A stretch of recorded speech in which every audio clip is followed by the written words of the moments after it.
expect an hour-and-a-half delay on the M1 northbound between junctions 23 and 25 due to congestion. In Middlesbrough, there are hold-ups on the A174 eastbound due to a broken-down vehicle. In Dorset, lane closures persist on the A35 westbound due to a police incident. And on the trains, Cross Country and Great Western Railway are disrupted. For more travel news, go to gbnews.com. Crash Law 24 sponsors GB News Traffic and Travel Report. There's 2 weeks remaining in our latest, greatest giveaway. You could be in the driving seat of this Benamar Primera motorhome. This luxurious home from home comes with all the mod cons. Plus, you can use it with your current driving licence. We'll also boost your bank account with a whopping £30,000 in tax-free cash to spend on anything you like. It only takes one entry to become a winner. For another chance to win, text WIN to 63225. One entry costs £2.50 plus one standard network rate message. Or text BONUS to 63225. 5 entries cost £5 plus one standard network rate message. Go to gbnews.com/win. Entries start at £2.50. Call 0903 686 3232. Calls cost £2.50 plus your network access charge. Or post your name and number to GB16 PO Box 8690 Derby DE1 9TT. UK only. Entrance must be 18 or over. Lines close at 4 p.m. on the 31st of October. Please check the closing time if listening or watching on demand. Britain deserves a newsroom that puts the facts and your voice first. Well, and that's what you get on GB News. Lively debates, lively conversation. And we're not afraid to hold power to account. And each other. So join me, Andrew Pearce. And me, Miriam Gates, for Britain's Newsroom, weekdays from 9:30 on GB News. Britain was once the envy of the world. But look around. A nation that no longer knows what it is or where it's going. A country that's broken. How do we fix Britain? How do we bring it back? Friday night with Matt Goodwin at 8 p.m. only on GB News. No matter the state it's in, this is our nation. Join me, Jacob Rees-Mogg, for a genuine, honest discussion on where we have been, where we are going, and where we are with the people who set the direction. Tune in to State of the Nation every Monday to Thursday, 8 to 9 o'clock. Only on GB News.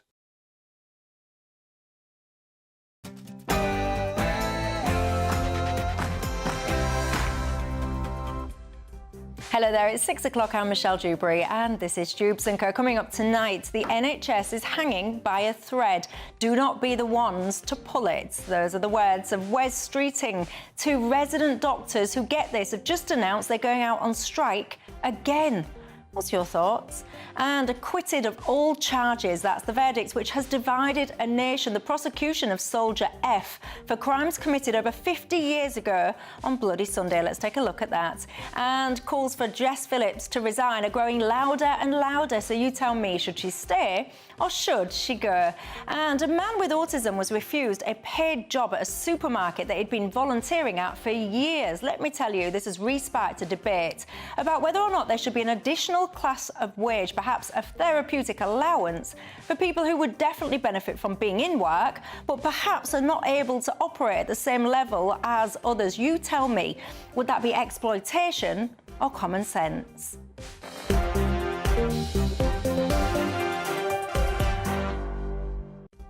And keeping me company, my panel tonight, the former editor of The Sun, Kelvin Mackenzie. It was his phone that you just heard go off. I'm going to give him a kicking in a minute. And alongside him, journalist and former political advisor, Joe Phillips. But before we get stuck in, here's your 6 o'clock news headlines.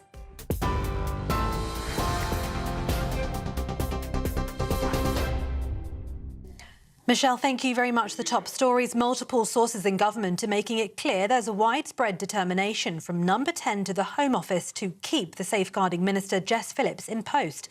A government source says it could take months to find a chair for the National Grooming Gangs inquiry. Ms Phillips has come under sustained pressure after 5 members of the survivors panel of the Grooming Gang inquiry quit and said they'd only rejoin if the minister was replaced. Since then, another 5 abuse survivors have written to the Prime Minister to say they'll only continue to work with the inquiry if Ms Phillips keeps her job. Sir Keir Starmer announced the national inquiry into the sexual exploitation of children by grooming gangs in England and Wales in June. King Charles has made history, becoming the first head of the Church of England to pray publicly with the Pope. The King and Queen met Pope Leo for the first time at the Vatican, before joining him for a service in the Sistine Chapel nearly 500 years after England split from Rome. The palace hopes the focus will remain on what they say is a powerful moment of unity between the two churches amid continued scrutiny over the scandal surrounding Prince Andrew. A former British paratrooper known only as Soldier F has been found not guilty of 2 murders and 5 attempted murders on Bloody Sunday in Londonderry. Judge Patrick Lynch ruled the evidence fell well short of what was needed to convict. 13 people were killed when soldiers opened fire on a civil rights march in 1972, one of the darkest days of the Troubles. Downing Street says the not guilty verdict was an example of the complex legacy of the Troubles, which affected so many families and communities across the UK. The government says a migrant who re-entered the UK after being deported to France will be sent back again and again if he keeps returning. Ministers insist the case proves the UK-France one-in, one-out deal is working, saying the man paid smugglers twice to cross the channel and will now be deported twice. It comes as small boat arrivals this year surpass last year's total, with more than 36,950 migrants crossing the channel so far. Home Secretary Shabana Mahmood says the figures are shameful and that the government must go further and faster to restore control of Britain's borders. The Home Secretary has admitted the Home Office is not yet fit for purpose after a damning internal review described it as dysfunctional and riddled with defeatism. Shabana Mahmood says the department was set up to fail under the previous government, but insists reforms are now underway to rebuild it so it delivers for the country. The report, written for Suella Braverman by former advisor Nick Timothy, found major failings in tackling immigration, crime and small boat crossings, blaming outdated systems and a culture resistant to border control. Ms Mahmood says she's working to transform the Home Office from failure to function. Ukrainian President Volodymyr Zelensky says he's grateful to the US for its latest sanctions on Russia. Meanwhile, Russia's foreign ministry has called the new sanctions counterproductive to finding peace in Ukraine. President Putin described the move as an unfriendly act. It's after Donald Trump hit Russia's oil giants with new sanctions, saying it's time to stop the killing in Ukraine. The UK and the EU have followed suit with energy bans on Moscow. Resident doctors in England will go on strike next month, the British Medical Association says. The strike, which will take place between the 14th and the 19th of November, is part of escalating industrial action over jobs and pay. Resident doctors, previously called junior doctors, make up around half of all doctors in the NHS. Dr Jack Fletcher, the chair of the BMA's Resident Doctors Committee, has called on the Health Secretary Wes Streeting to come forward with a proper offer on jobs and pay. Wes Streeting says the action isn't fair. After a 28.9% pay rise and the offer from me and this government to go further on the jobs and specialty training places and some of the terms and conditions that resident doctors have been unhappy about, these strikes are completely unnecessary and wholly irresponsible. They risk harming patients, setting back the progress we're making in the NHS and putting enormous pressure on other NHS staff as we approach winter. The offer is still there to negotiate, to get around the table and see off these strikes, and I urge the BMA to come back to the table. And it's the end of an era for Strictly Come Dancing. Tess Daly and Claudia Winkleman have announced they're stepping down as hosts after this series. In a joint Instagram post, the pair said, "We were always going to leave together and now feels like the right time." They thanked the BBC and the Strictly team, calling it an absolute dream. The stars of Strictly Come Dancing have said the show will not be the same following the announcement of their departure. Those are the latest GB News headlines. For now, more from me in an hour. It's back to Michelle. Tune into GB News Radio wherever you are, online, on DAB digital radio, on TuneIn, on Radio Player and on your smart speaker. Just say, play GB News.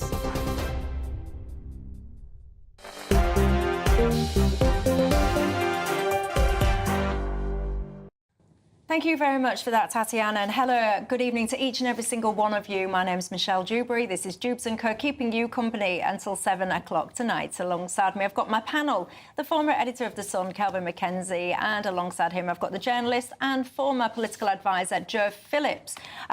Welcome back to both of you. You're very welcome tonight. Of course, as are each and every single one of you, you can join the conversation in all the usual ways. You can email me, gbviews@gbnews.com. You can go to the website, gbnews.com/yoursay. Of course, you can tweet or you can X me. So much we need to discuss together tonight, ladies and gents. And before I do that, I do just want to take a second to say thank you to each and every single one of you who are currently listening to this programme on your radio. Maybe you're in the car, maybe you're at work, I don't know, wherever you are.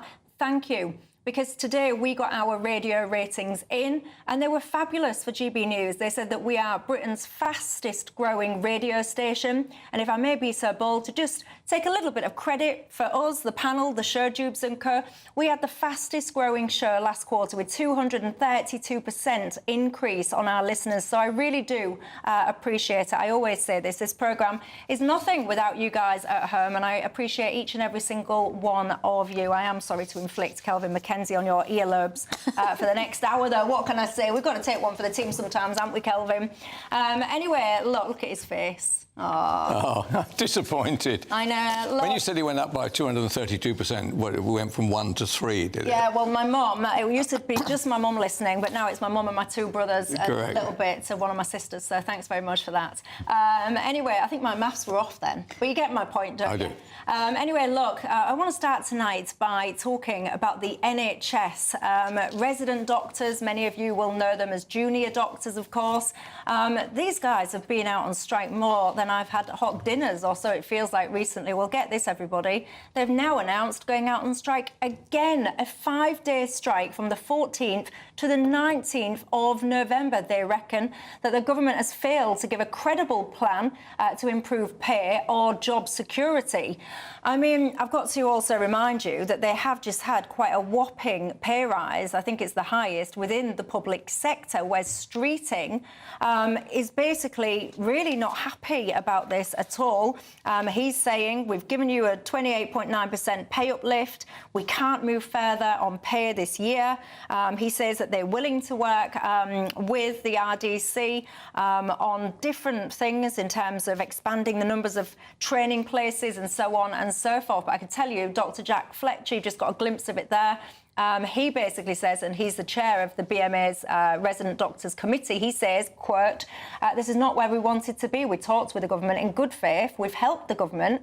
We hope the government would see that our asks are not just reasonable, but they're in the best interests of the public and our patients, and would also stop our doctors leaving the NHS. While we want to get a job done, the government seemingly does not, leaving us with little option but to call for strike action. Don't forget, of course, these guys, they want pay restoration back to 2008.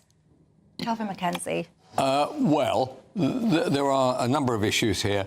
One of them is that the doctors currently like to see themselves as a profession. Now, we don't view train drivers as a profession because they act against the public on a regular basis, and we think that that isn't fair, that they use us as a battering ram for their pay. The doctors are now doing the same thing, and they're not doing it once, they're doing it. So they won't win with this strike, so they know that, OK? So the next time they're going to strike will be next January or early February, and then they're going to strike again in April. And I think the government have worked out that the public are prepared to take the pain of these people acting in this way, rather than say we'll give 29% pay hikes. But there is one issue where the doctors are right. We are producing student doctors at a fair old rate now, something which hasn't been done before, right? That was actually down to Conservative investment.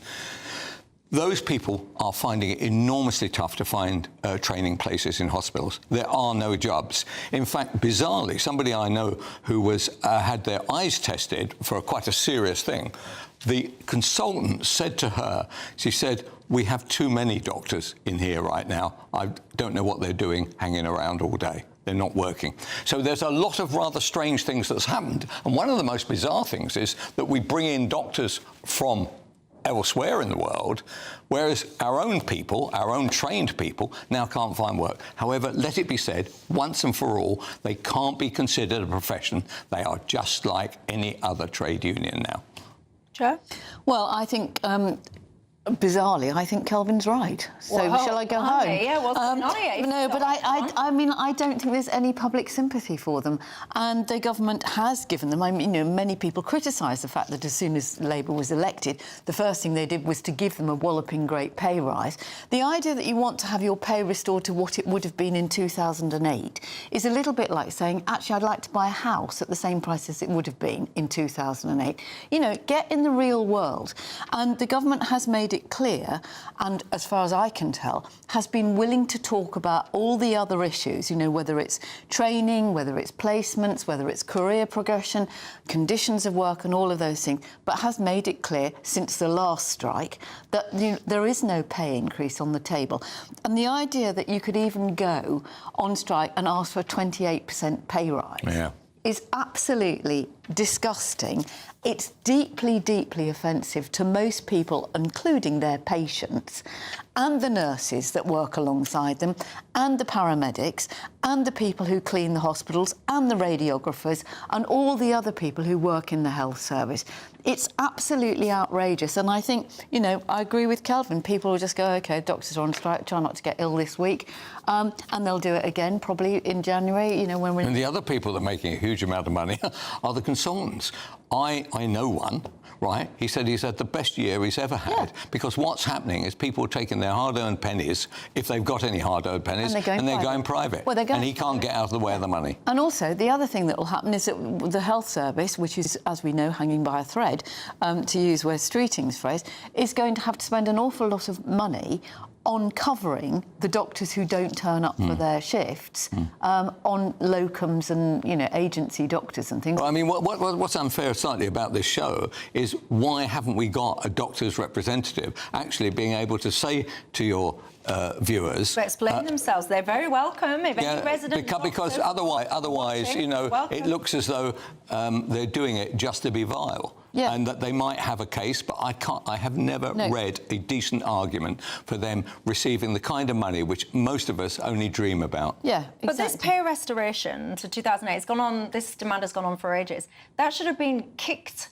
out of touch a long time ago. That should have been shut down, this notion that actually, you know, most of them, they wouldn't have even started their training in 2008, never mind anything else. It has never been shut down, and I don't understand why it's been allowed to linger. I think Wes Streeting thought he had shut it down when he agreed to the pay increase straight after the election. Right. Well, the reason it wasn't shut down, the reason it wasn't shut... That's 2008. No, but I mean, they said at the time, we're not going to take it back to 2008, but we are going to give you 28% or 28 point something. And it just goes to show, and by the way, we haven't yet had our friends who don't wear white coats but do act in the same way. We haven't had the train drivers start yet, and I've just noticed round my way that the trains are starting to get a bit slower. That'll be the leaves, Kelvin. And various other things going on right now. I guarantee it won't be long before the train drivers and the doctors will be manning picket lines outside your supermarket so you can starve to death as well as not be treated. And somebody will come up with that totally original headline, A Winter of Discontent. At what point, if you're not able to access the NHS and you feel that you have to scrimp and save, use your savings or whatever to take private healthcare, at what point do we start having conversations about whether or not you should be able to get some kind of discount or rebate or whatever it is on tax relief, insurance contributions? Yeah. No. Because so many people now, they have to go private. They have to, because they're in absolute agony, and most people would love to be able to go private but can't afford it. But if you are having to go and you can scrape the money together, why should you also be double charged as well in terms of your national insurance? Well, that is actually an argument in favour of private schools as well, but I won't go there. But look, it's a very... I definitely echo that for private schools as well. I think if you're paying tax and you're paying for your child to be educated and you're not taking up that place and then you go and pay it again for private school, I definitely think you should get some kind of rebate. OK, well, That's look... why I'm not in charge of the country, because it'd be in a mess. Well, actually, it couldn't be in a worse mess, could it? I mean, the country looks really on its backside. I've never heard a Secretary of State say about their department, especially about the NHS, that it's hanging by a thread. Where Has anybody ever heard that before? And that these people came in on the basis, Streeting and Co came in on the basis, look at the disgusting state that the NHS is in, we're going to transform it. Within 16 months, we now are hanging by a thread. I actually think that the NHS is actually getting slightly better. The times that I've used it, or my family more widely have used it, actually, strangely, with a mixture of tech and the fact that you haven't got people getting in the way, I think it's got slightly better. No, I agree with you. And the fact that they're sweating the assets so that you can have things like MRI scans on a Sunday afternoon, and and the digitisation is making a huge difference. So yes, I agree. Perhaps we'll end up getting, thanks to AI and digitisation and tech generally, we get rid of doctors. How about that? You just do it yourself. Careful what you... Careful. Privacy Seeker on GB News member, thank you for that, says, Joe, I'm in shock at your response. I feel like I might need to go for a lay down. Because I agreed with Kelvin? I think so, yeah. Again, Peter says, I've nearly fainted. Joe agrees with Kelvin. Never thought I would see the day. Susan says, Michelle, a lot of people are telling me to stop picking on you. Just to be clear, I do like Kelvin, by the way. It's just good-natured banter. In this day and age, you get into trouble if you have banter, but we're allowed it on Dewbs and Co. Susan says, can you wish Kelvin a belated happy birthday? Oh, Kelvin. She said, I saw in the Telegraph that it was his birthday yesterday, and it was the same day as hers. She says she's delighted to share your special day together, and she's a big fan. How come your birthday is in the Telegraph? Because, unbelievably, no matter what you've done in your life, that if you've been the editor of The Sun, it's considered a triumph, right? But there are parts of the country that wouldn't agree with that. And, yes, it was my birthday yesterday. And I had... and Wednesday night was pie night. What? So there's an M&S pie, a lamb and something pie. I can absolutely... I know that they don't advertise. So I think they do advertise, actually, M&S. So I'll give them a plug. It's the greatest pie I have ever had.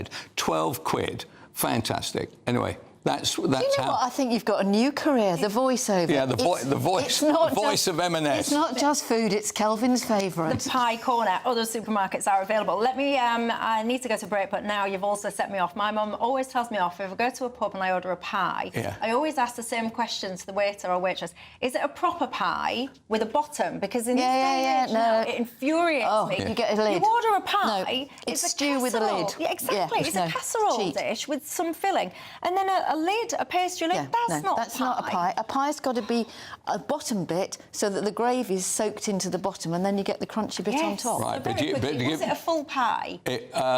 Well, there was so much of it I couldn't eat it all, so that's how I maintain this shape. Right. And if that lady would like to DM me, I'll see her later. Oh, blimey, right, shall we move on? Yeah, that's good. Even more serious matters than Kelvin's pie. Of course, Bloody Sunday, we're all familiar with this story. Now, Soldier F, so-called, he has had his charges acquitted. I can tell you now, people really are divided about this one. Dougie Beattie joins us live with the latest, but give me your thoughts as well.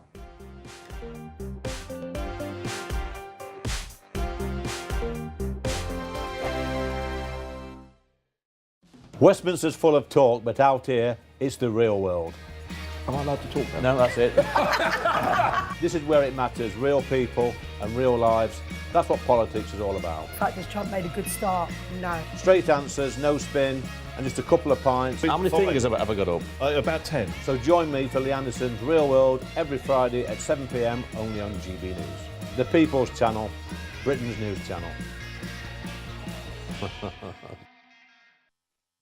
You want to know what's really going on in the corridors of power? Labour don't know what to do with you half the time, and that makes you quite lethal in the chamber. Get behind the headlines with Chopper's Political Podcast. Join me, Christopher Hope, as I sit down with the great and the good of British politics. We'll see where this ruling takes us. These are the stories shaping our nation. Chopper's Political Podcast, available now on all platforms. Listen in and stay ahead. Decisions made in Washington aren't just shaping America, they're shaping Britain too. From migration to global security, from crime to health. Whatever happens in the White House today will be felt in your town or city tomorrow. That's why The Late Show is live from Washington, D.C. Cutting through the politics to show you what it all means for Britain. The Late Show live every night at midnight. Only on GB News, Britain's news channel. Exciting news. Every Friday, my Patrick Christie's Tonight Show is going to have a twist to it. We're welcoming some special guests. You. That's right, on Fridays I'm going to be doing my show in front of a live studio audience because this show is about you and what you have to say. It's going to be the same big debates, same big topics, same big opinions, but every Friday night at 9 p.m. you are invited to come on down to Patrick Christie's Tonight to be a part of the action. Only on GB News, the People's Channel, Britain's news channel. Westminster, the ultimate clique. And you're fighting like rats in a sack. But here on the Camilla Tominey Show, we ask the questions the establishment media is too scared to ask. OK, let me ask you a straight question, because I know you're a straight-talking politician. Whether it's net zero, illegal immigration or law and order, nothing is off-limits. You had the power then. Yeah, as I and say, now you've lost it. That's the Camilla Tominey Show, a politics show that's fearless. But no, let me finish my question if you don't mind, because it is my show. Sundays at 9:30, only on GB News, the People's Channel, Britain's news channel.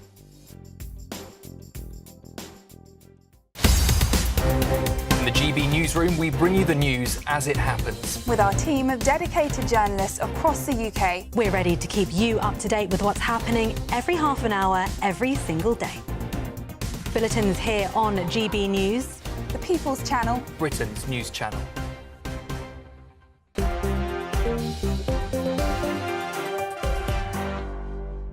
Hello everybody, Michelle Dewberry, Kelvin Mackenzie and Joe Phillips alongside me. Freddie, on your say, GB News member, thank you Freddie. He says, Michelle, many of these junior doctors have come through left-wing universities and have been radicalised. He says their sense of duty is zero. Get this, he says, in my opinion, they are greedy, spoilt brats who need to get their comeuppance. Blimey, you're not pulling any punches. Anyone out there, do you work for the NHS? I don't know, you might be a nurse, you might be an auxiliary or anything like that. When you see the way that the resident doctors are really putting pressure on for these pay rises, how does that make you feel?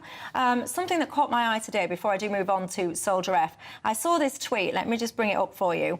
It was from number 10, Downing Street, so the UK Prime Minister. It says the following: parents shouldn't be out of pocket by setting their children up for school. That's why we're rolling out free breakfast clubs, and from next September, schools will be required to limit branded items of uniform, saving families £500 and giving kids the best start in life. Now, while I agree with the uniform side of things, I'll park that. It really raised my eyebrows. Parents shouldn't be out of pocket by setting their children up for school and then talking about breakfast clubs. Have we ended up, just briefly before I go to the Bloody Sunday debate, have we ended up in a scenario where it's deemed out of pocket as a parent to feed your own child? I can't wrap my head around that, can you? No, it's ludicrous, and it's part of, after all, the vast majority of people can afford to feed their children before they go to school. In fact, it's part of being a parent, right? And so all that's happened is that cost now goes towards the school, i.e. the Department of Education, and actually that then comes out of your taxes. It is so if you're skint, that's one thing. Totally skint, that's one thing. Actually, most people aren't. Joe? Well, I think there are some people who really do struggle, and they're probably people who are, doing 2 or 3 jobs at the same time to try and keep a roof over their head in, rented accommodation and things. I do agree with the school uniforms. It is an absolute scandal, and it should have been sorted out a long time ago. To have to get branded school uniforms that cost 3 or 4 times as much as stuff that you can get in supermarkets is a real problem for parents. But I remember having a conversation with an extremely well-paid woman from a local authority many years ago, and I did make the point that actually it didn't cost very much to give children a bowl of porridge for breakfast, and she said to me, that's a terribly middle-class concept. Yeah, there's something just about the language, and we're always being told that language matters. And why have we introduced this concept that if you feed your own child, you're somehow out of pocket? That, for me, was the bit. It really kind of raised my eyebrows, and I thought, not quite sure about that. What do you make to it all? Look, another matter that we really do need to discuss. It has really divided people, this one. Soldier F. We all perhaps familiar with this story about Bloody Sunday. Well, today, today, the trial of Soldier F concluded. Let me cross live to Dewbs Beattie, our Northern Ireland reporter. Dewbs, you've been across this story from the off. Bring the viewers up to speed, if you will. Well, this is Soldier F. He was part of 4 soldiers, E, G, H and F, all that were in the area where people were killed during Bloody Sunday in 1972. And of course, between 1970 and 74, Northern Ireland was an extremely dangerous place, and they were under military law. So therefore, no statements taken, no forensics taken, and the judiciary here tried to put him to trial in a civil court, and of course that evidence wasn't there. The judge actually said today that this trial, there wasn't the evidence to convict him. So it really makes you think, why did this case actually make it to court? Because back in 1998, Tony Blair, the Good Friday Agreement, he decided that he would give letters of comfort, amnesties to the IRA, and considering that 90% of the killings that were done in Northern Ireland were done by terrorists, only 10% by the state, that means terrorists cannot appear in court, and the state can, and also that they keep records. But it leaves people who lost loved ones during the Troubles really wondering exactly what happened to them. And because of Sinn Féin's deal at the time with Tony Blair for those letters of comfort, they basically sold their own people out. They knew that they would never ever get to the truth of it. There would be no truth inquiry the way there was in South Africa. And today, Soldier F was found not guilty, and the families that were there, one of them being Mickey McKinney, spoke outside the court just after that hearing. Despite the heroism, steadfastness and dignity of the Bloody Sunday families and wounded, a coward walks free from the dock today. Not through the front door of this courthouse like every other vindicated, wrongly accused defendant proudly does, but instead, once his curtain is peeled back for him creeping out the back door, the type of thug who is well used to special treatment, well used to having important and powerful connections with his police escort in tow, back over to Hayden Palace Barracks, where all this began.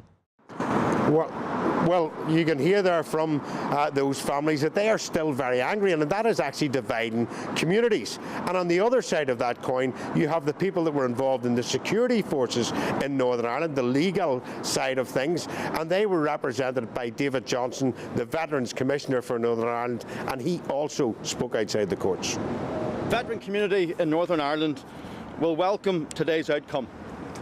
Based on precedent and similar legacy court cases, it has become increasingly clear that the admissibility of certain types of evidence, particularly those based on decades-old recollections, remains deeply problematic in a fair legal process.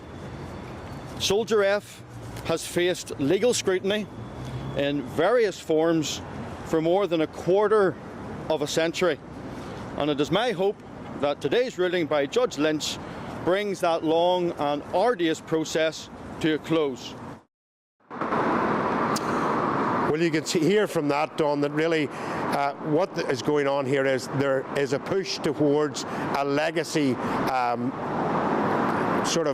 answer to this, of which the Conservative Party did have, but Labour immediately took it off the books, the same as they did with the Rwanda plan, and now they're having to go back and reinvent the wheel again to stop these veterans coming back to court. The veterans have been told by the Prime Minister that they will be protected, but they frankly don't believe him, and that is a problem for this Labour government, because most of those veterans come from areas that we would have known as the Red Wall. Dewbs, I know you've had a long day, so thank you very much for joining us tonight and bringing us up to speed. Kelvin McKenzie, your thoughts? I feel desperate for that guy. 25 years of not knowing what might happen, whereas a bunch of terrorists were all given a letter by Blair, basically saying no matter how vile you were, how many people you blew up, and how many people you killed quietly, right? you guys can all walk away. And the other aspect of this trial, which your excellent reporter didn't go into, of course, is that the reason the judge threw it out, said there was no evidence there, is because actually, unfortunately, some of the colleagues of this guy, in order to save their own skin, were saying, we're all pointing at him. And the judge said, well, the evidence isn't there. And the actual evidence that came from these people, some of whom are dead, others can't be found, right, is completely untrue. But imagine facing 25 years. Every time you wake up in the morning, you've still got another letter that you don't really understand for some prosecutor. No, Blair was responsible for this. Why didn't he equalise on both sides? Letter of comfort for you, IRA terrorist. Letter of comfort to you, soldier, actually looking after all our interests. It was a disgrace. Joe? Well, nobody should be above the law, and there were 13 people killed on Bloody Sunday by British paratroopers, and some of them were shot in the back as they were leaving the scene, and they were unarmed.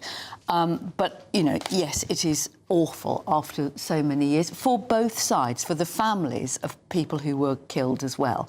But it was never going to be an easy case because there is no proof. As Doogie said, you know, there's no forensics, there was no DNA, there was nothing taken from the scene. It was too chaotic. I mean, Kelvin and I are both old enough to remember the scenes. I'm not as old as you, Joe. That's not fair, because you've just had a birthday. But, you know, those of us that do remember seeing the priest with the white blooded handkerchief, you know, coming out, and the awful, awful scenes on Bloody Sunday.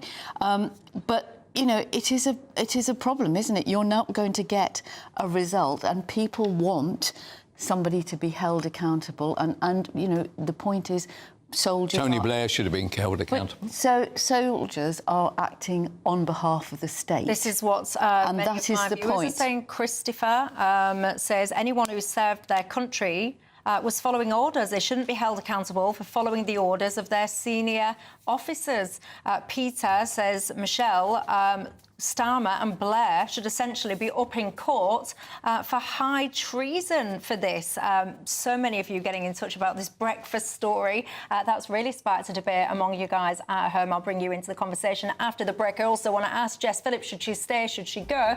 And also, if you've got a child, a loved one, or perhaps even yourself who is disabled, you want to be able to go to work, but perhaps you acknowledge you might not be able to be as productive as some others, should there be a new class of wage, a therapeutic allowance to allow you to do just that? Is that exploitation or common sense? I'll see you in a minute.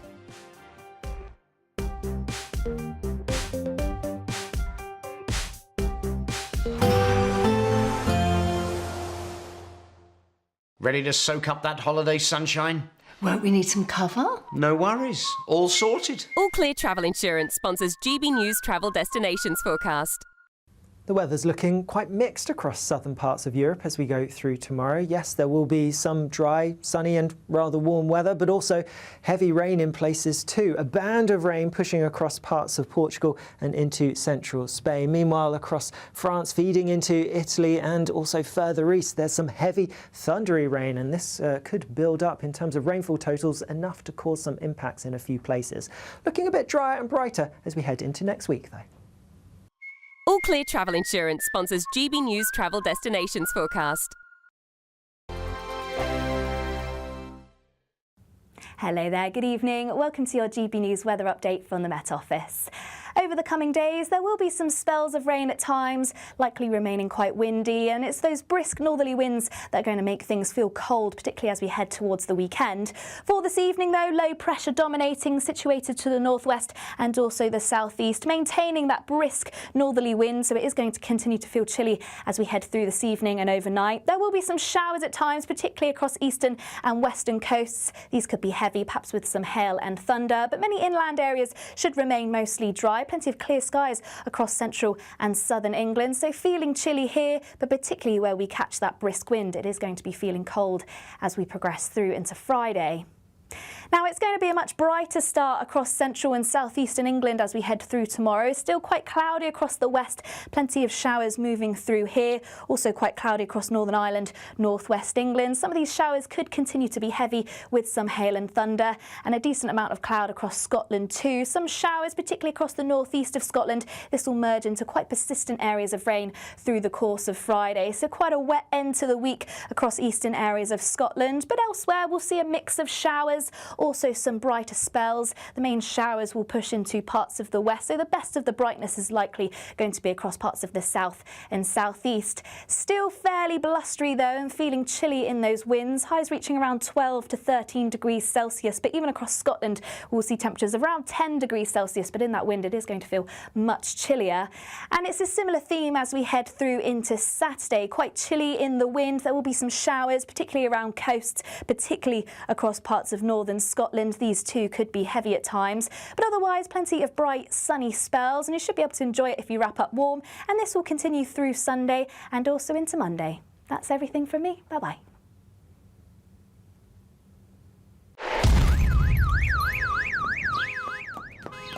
Crash Law 24 sponsors GB News Traffic and Travel Report. Good evening, this is the latest AI travel news from gbnews.com. In Regmore Interchange, both directions on the A9 are restricted due to a traffic incident. Drivers should proceed with caution and allow extra travel time.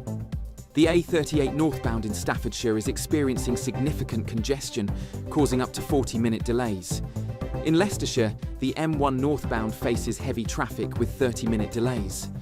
In Hertfordshire, a collision has closed all lanes on the A405 southbound. Surrey drivers should expect severe disruption on the M25 clockwise. And on the trains, cross-country and Great Western Railway services are disrupted between Bristol, Templemeads and Taunton. For more travel news, go to gbnews.com. Crash Law 24 sponsors GB News Traffic and Travel Report.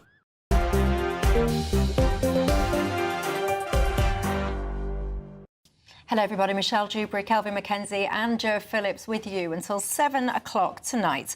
We were talking about school uniforms. Archie says, Michelle, school uniform costs are out of control. He suggests you could just have sew-on badges onto things. Yes, Archie, but you know what? You would be astonished, I think, at how few people of the younger generation can actually sew.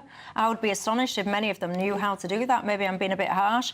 Jane is saying about the breakfast clubs. Michelle, many kids go to school without breakfast because they choose to. Have you tried to get kids to eat breakfast sometimes? Dave, you've got a novel approach, Dave. You say, Michelle, I am fine if I take my children out of school. So if my children are forced to go to school, then all meals whilst they're there should be provided free of charge. Mel says, Michelle, hang on a second. I thought family allowance, it used to be called that, didn't it? Child benefit, that apparently was supposed to be used on feeding your children. Not a lot of you are having much truck with the so-called free breakfast clubs either. Many of you are getting in touch and pointing out that they're not free. There's no such thing as a free lunch. Of course, the taxpayers are picking up the bill. You're absolutely right. Now, speaking of taxpayers, many of you will have very strong opinions on this grooming gang investigation. The inquiry has descended into an absolute farce. We all know that now. We've all seen that the two potential chairs, they've stood down. We've got multiple survivors. They've also stood down. Well, of course, you'll be familiar with the fact that actually those survivors were told if you want to come back to the inquiry, you would be welcome. Well, many of them have joined forces now. They've written an open letter to list a set of demands, if you would like, or suggestions as to what would need to happen before they went back onto the inquiry. One of them, one of the most prominent suggestions, was that Jess Phillips should essentially have to step down from the role that she currently holds. Keir Starmer has backed Jess Phillips, I've got to tell you. Kevin Badenoch, no surprise, has called for her to go as well. Kelvin, your thoughts? Well, she never comes out well out of these kinds of debates. Could I just say something on behalf of one of the victims, Fiona, who has been stunning in her media appearances, including on GB News, actually, where I saw an interview with Patrick Christie. This is a lady with no formal education, born into a massively difficult household, ends up being raped and abused by a series of men of Pakistani heritage, and yet she is able to make her point, and one of her points was that that the minister responsible for this inquiry actually didn't want it to be wholly Muslim-based. She wanted it to come wider. Now, she's denied that. She has denied that. But the funny thing is that the victim liaison officer, this is a lady who herself has been attacked, actually says it should be widened. So somebody is telling pork pies in all this. Do you believe that this lady Fiona made it all up? She has been ignored and abused by life, and yet she's still got a good intellect on her? No, I don't think. So I think the victim liaison officer should explain what she meant when she said she was going to widen it. And I believe that Jess Phillips, actually, let's face it, she's MP for Yardley. Yardley in Birmingham has 41.6% Muslim voters, right? So actually, she is facing an issue herself, were she to see that this was going to be a Muslim-only inquiry. So, you know, there are a whole series of things which need to be explained. And I would like to see, instead of her just speaking on her side, Jess Phillips, in the Commons, I'd like to see her come onto a show like this, or any show. You can go onto the BBC and say, actually, I never said this, and nobody in that inquiry actually believes that. Well, and she should also deal with the inquiry liaison officer, the lady who actually deals with these victims. Well, Jess Phillips, you're very, very welcome. I'm sure my viewers would love to hear from you, Jo Phillips. Well, I think let's give a little context to this. Many people will remember the report by Professor Alexis Jay, which was published in 2022. It took 7 years, and she was appointed. She was the fourth chair of that inquiry after a year, after other people had resigned. So, you know, it was the same sort of wrangling to get to a position of having a chair in place. Now, Louise Casey, who carried out the report, having gone in and said, I don't think there should be a national inquiry, then changed her mind and then changed Keir Starmer's mind. She said it shouldn't be a judge-led inquiry. Now, I'm not entirely sure why, but that means you are limited to people with a certain standing. She said it would extend the time frame, so you'd have to do one thing and then the next. Yeah, OK, so you make it longer and more pointless, and actually we were just talking about Bloody Sunday. Don't forget, you know, that was 2 inquiries, the last of which was Savile inquiry, which was 12 years long and cost £200 million. Ranil Jayawadena, who I was on Nigel's programme earlier in the week, made a very good suggestion about having a parliamentary inquiry, which could be cross-party, cross-Commons and Lords, where you would bring together a group of people who would have the power to call witnesses and do as much as another inquiry. Personally, I think they've gone around this slightly wrong, and I think I have great admiration. He doesn't want to do it. Starmer doesn't want to have this inquiry. He fought it tooth and nail, and he was forced, really, by a mixture of the media and the fact there were clever, astonishingly clever women like Fiona who have come out and said, we need one. And there are equally women who've said they will not take part in it unless Jess Phillips stays. The problem they've got is actually the victims should be at the centre of it, but they should have got a chair in place and then do it. But at the moment, the government is allowing the victims, understandably, to have too much control. No, I don't agree with that. They should have all the control. Their lives have been ruined forever. Absolutely. No, I agree. They've been ruined forever. Kelvin. Well, you'll have strong opinions. I know you guys at home. Get in touch and tell me them. Rod says, Michelle, you've just been talking about Bloody Sunday. One of the things that I will never forget is talking about the Troubles more broadly, is when that car reversed and the occupants were dragged out and murdered. He said, I felt sick and I've never forgotten it. Actually, Rod, we were speaking about that earlier on this afternoon and I went back and rewatched that again. You're absolutely right. It was absolutely shocking. Ian said, Michelle, never mind breakfast clubs. What you need to do in school is bring back cookery classes. He says supermarkets could sponsor the meal ingredients. Children could then go learn how to cook it all, and then take it home to the family after school. I quite like that, Ian. We used to call them home economic classes, I think, in my day. You could bring back cooking, sewing, you name it. I don't know why they don't do that anymore. But anyway, look, we need to discuss many more things. So much time just flies, doesn't it? But after the break, if someone has a disability and wants to get into the workplace, but perhaps isn't going to be as productive as other people, should you have something along the lines of a therapeutic allowance when it comes to the level of wage available? That certainly divides opinion. I'll see you in a minute.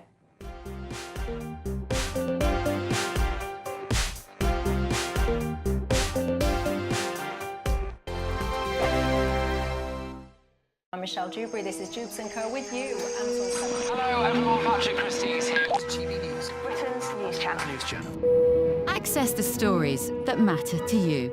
Take the GB News family with you on any device. And as long as you have an internet connection, tune in to GB News anywhere on the planet or beyond. GB News, the People's Channel, Britain's news channel. Britain was once the envy of the world. But look around. A nation that no longer knows what it is or where it's going. A country that's broken. How do we fix Britain? How do we bring it back? Friday night with Matt Goodwin at 8 p.m. only on GB News. Decisions made in Washington aren't just shaping America, they're shaping Britain too. From migration to global security, from crime to health. Whatever happens in the White House today will be felt in your town or city tomorrow. That's why The Late Show is live from Washington, D.C. Cutting through the politics to show you what it all means for Britain. The Late Show live every night at midnight. Only on GB News, Britain's news channel. At GB News, we love to hear from you, our loyal community. So drop us a line at gbnews.com/yoursay. There you can talk to each other and also to the presenters live on air. gbnews.com/yoursay, because GB News is your channel, Britain's news channel.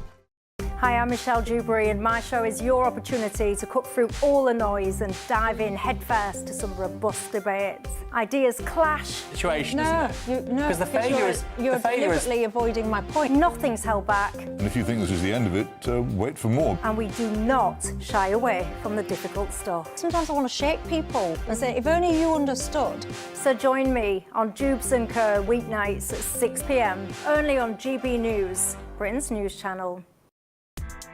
Join me, Nana Okoye, for an informative, interactive news programme with a difference. It's fun. No, he didn't say that, Dave. I'm so surprised. I think there's an element of truth to that. Join me from 3 p.m. every weekend, only on GB News, Britain's news channel. Mornings don't have to be tiresome, especially if you have the right company. Wake up to news as it happens, opinion and debate, and of course, a little bit of entertainment too. Because when the kettle's on, we're on. That's Breakfast on GB News, a show worth waking up for. Every morning from 6 a.m. Only on the People's Channel, Britain's news channel. We'll spread the news, you spread the word.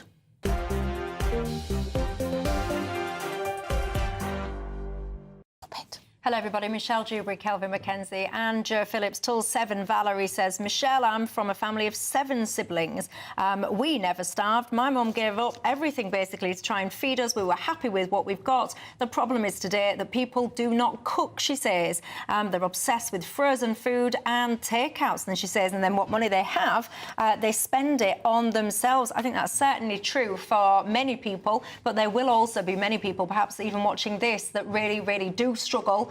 Have tried to do everything, they cut their cloth accordingly and still struggle at the end of the month, and they feel terrible about it. I know that because many of you get in touch and tell me so. But look, a story that's caught the headlines today, an autistic volunteer, he was volunteering at Waitrose. He was volunteering over a period of, I think it was 4 years. He'd done something like 600 hours. His mum asked for a paid role for him. She was told none were available. There was a happy ending to the story, though, because he's now got a job at a different supermarket, which happens to be Asda.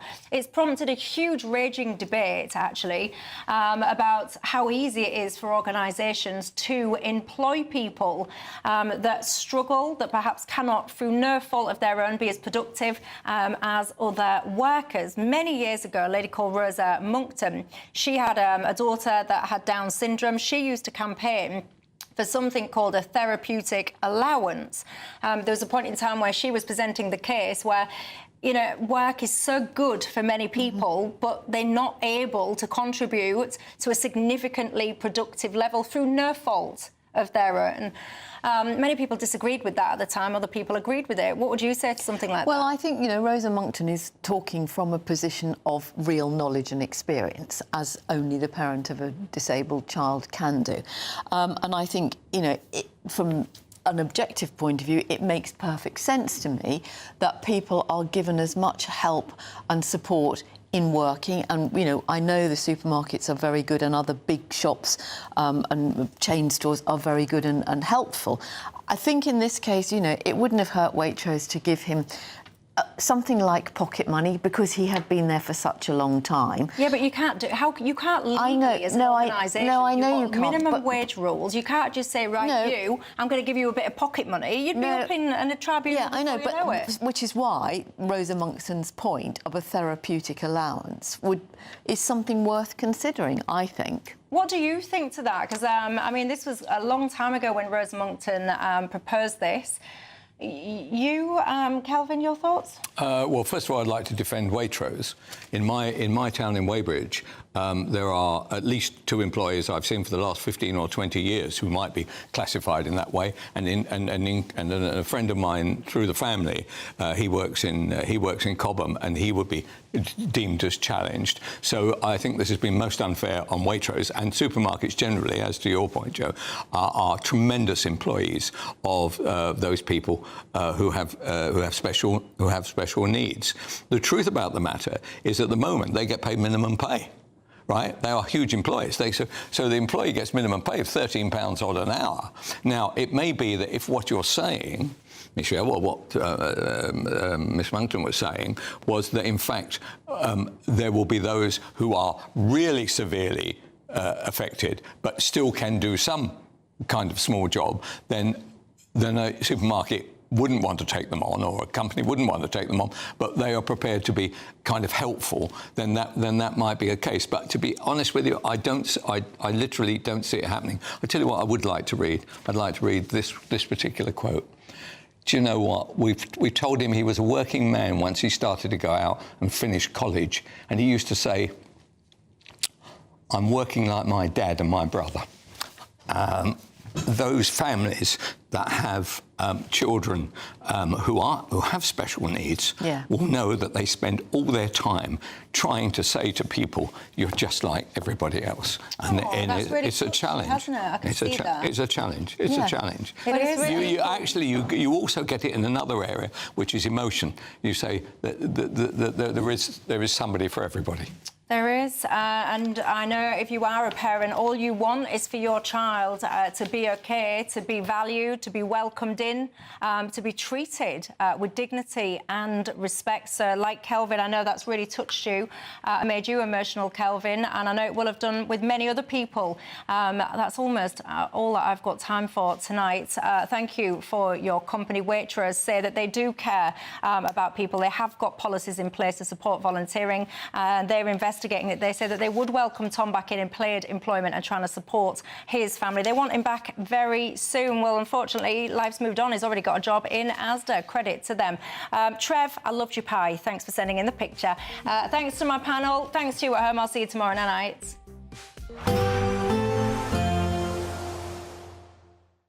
Expect warm spells with the odd rude interruption. Boxed Boilers sponsors the weather on GB News. Hello there, good evening. Welcome to your GB News weather update from the Met Office. Over the coming days, there will be some spells of rain at times, likely remaining quite windy, and it's those brisk northerly winds that are going to make things feel cold, particularly as we head towards the weekend.